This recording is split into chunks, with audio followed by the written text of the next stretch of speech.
You've been sold a lie. Structure has been sold as this rigid, aspirational thing that's really completely unrealistic for anyone that is breathing, has a life, has a lot of things going on in their business, outside their business, real life actually happening. A lot of times we're sold these rigid systems by people who don't have the same things going on in their lives.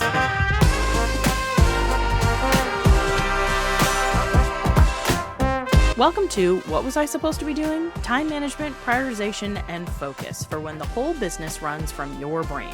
I'm Glynn. I've been in the online business space for over a decade, and I've helped everyone from small business owners to Fortune 500 companies stop reacting to their business and start running it with purpose. These days, I work with service-based entrepreneurs who are booked out, overwhelmed, and tired of always feeling behind.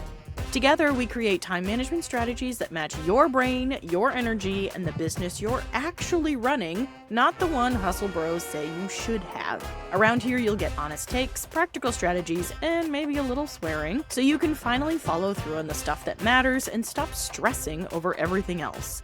Let's get into it. Hey everyone! This week, I want to ask you a question. What comes to your mind when you hear structure your calendar? Is it a pretty bullet journal that you spend hours designing and making it aesthetic and making sure that you use all the different colors and fonts that you then never look at again after you've created it? Is it a Google Calendar that looks good but doesn't actually match what you're doing with your day? Is it a system that works great until that one client comes to you and needs something immediately or the whole sky will fall? I'm sorry if you're feeling a little attacked, but I just wanted you to know that I understand. I understand that you have tried all the things, that you have made it pretty, you have tried to make it functional, and you have gotten most of the way there until something unexpected happens. And what we're talking about in this week's episode of What Was I Supposed to Be Doing?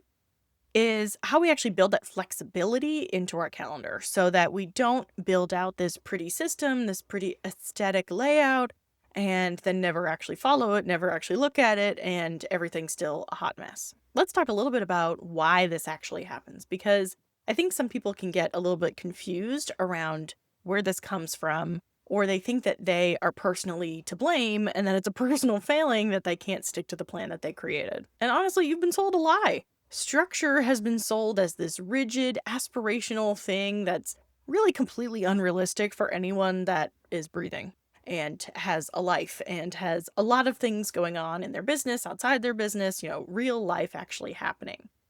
And a lot of times we're sold these rigid systems by people who don't have the same things going on in their lives. They don't have the same way of managing their energy. They don't have the same approach or the same values or priorities that they have of things to actually work on. And I know that you have tried to build this unrealistic, super perfect version of yourself who's never tired, who never gets interrupted, who never falls behind, or who never gets that urgent request from that one client who never seems to plan ahead. And I really want you to understand that the problem isn't how you're planning, it's sort of the expectations that you're putting on the plan. So what's the alternative? What does a flexible calendar actually look like? Well, first off, it is not scheduled out to 100%. You are not scheduling every minute of every day. And I know that there are some of you out there who are saying, but how can I get it all done if I don't schedule every minute of every day? And I hear you. I understand. I know that there are a lot of demands on your time, but the reality is that if you schedule every single minute of every single day, there is no way that all of those things are going to happen. Look at the last time you scheduled every single minute of a specific day. Did all of those things actually happen? Did they happen when you thought they were going to? Did they actually happen at the time you thought they were going to? I'm guessing the answer is no. So even if you're one of those people who thinks that you have to schedule every minute of every day, I'm here to tell you that that's not working for you. Whether you admit it to yourself or not, it is not working for you. I can pretty much guarantee it. A real schedule with flexibility built in accounts for your energy, not just your time. So you may think that you have all the time in the world to get all of these things done, but the reality is that if you start your day, for example, with some really deep work, some really focused work, then you're probably not going to have the same kind of energy in the afternoon. So you shouldn't plan to map out your brand new offer in the morning And then in the afternoon, also plan to build out the entire marketing strategy for it. Those are two things that require a lot of deep work and a lot of focus. And you're probably not going to have the energy to do both in one day. If you do, great. Like, then you're a super person and will eat my words. But the reality is that most of us don't have that kind of energy in a single day. And so what I always recommend to my clients that we do instead is we plan one big thing per day, one big priority per day, and then a couple of little things around it that are kind of the nice to do. So in the example that I used, if you are planning out a big new offer that you want to do, then you do that in the morning. And then in the afternoon, maybe you answer client emails, depending on how involved your client emails have to be. You answer client emails, you respond to DMs and emails, you do research for your podcast or other people's podcasts to be on, things that don't require the same level of focus and attention to detail and to planning and things like that as the thing that you plan to do in the morning. Because in all likelihood, that thing that you plan to do in the morning will probably creep over into the afternoon. And so if you don't have a lot of things planned in that one day, then you can follow those rabbit holes and you can really think through those deep things that you want to figure out for your new offer. And you don't feel like, oh, well, I scheduled this in the morning, so I have to finish it in this 4-hour block. And if I don't, then it's not going to be perfect and I'm never going to come back to it. But if instead you schedule your day with a lot of flexibility built in, knowing that you're doing this big thing in the morning or in the afternoon or in the evening, depending on what your particular circadian rhythms are, then you're much more likely to be able to adapt as that project unfolds and as you feel your energy levels sort of rising and falling during the day. This way, if you're realistic about what you're actually planning for, then you don't have to shift everything else that you didn't get done that you thought you would get done, because you left that breathing room, you left that flexibility in your calendar because you were realistic about how much time this thing might take and how much energy it might take, because you knew that you're not going to be able to do this big energetic thing again in the afternoon. And this is actually one of the things that we cover in my Bottleneck to Balance roadmap, where we actually sit down and plan out what your ideal week looks like. And that doesn't mean that we time box everything and we, do the color-coded calendar and we make it all perfect. No, but we talk through sort of when you have more time for focus, when you have less time for focus or energy, when it makes more sense for you to do things like client calls or things like podcast interviews versus things that don't require so much of yourself, so much energy for you to really balance out where you're spending your time, your focus, and your priorities. So in the roadmap, we actually talk about all the things that you're doing in your business, what their energy required is, and when it makes sense to do that within the context of your personal week in your business. That's a 90-minute session where we actually are working through all of those things together so that you don't have to keep figuring it out on your own and kind of making it work and adapting as things sort of fall apart. So you can book that at laurenglynn.com/roadmap, or the link is in the show notes or the show description below. But let's keep going. So how can we actually shift the way that we're thinking? How can we build flexibility without losing the momentum that we've built in our business? First, I want you to plan considering your energy first. That is the most important thing.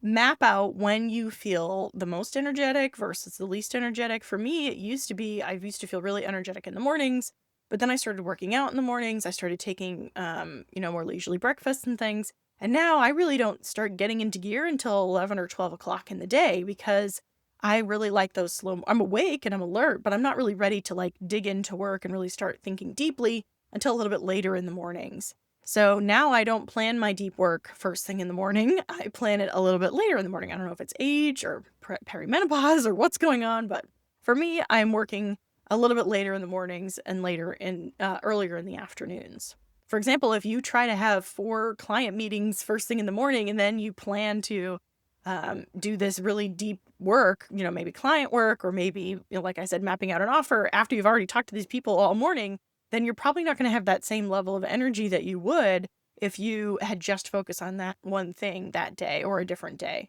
So really understanding what sort of builds you up and gives you energy and what drains you of energy, and when to plan those things so that they fit better in your week. The second thing I recommend you do is use containers. And what I mean by that is it's sort of like time boxing, but it's not so strict. It's more of in the morning, I'm going to focus on this thing. In the afternoon, I'm going to focus on this thing. As opposed to saying from 9 to 12 or from 9 to 10:30, I'm going to work on my new offer. And from 10:30 to 11:30, I'm going to work on client work.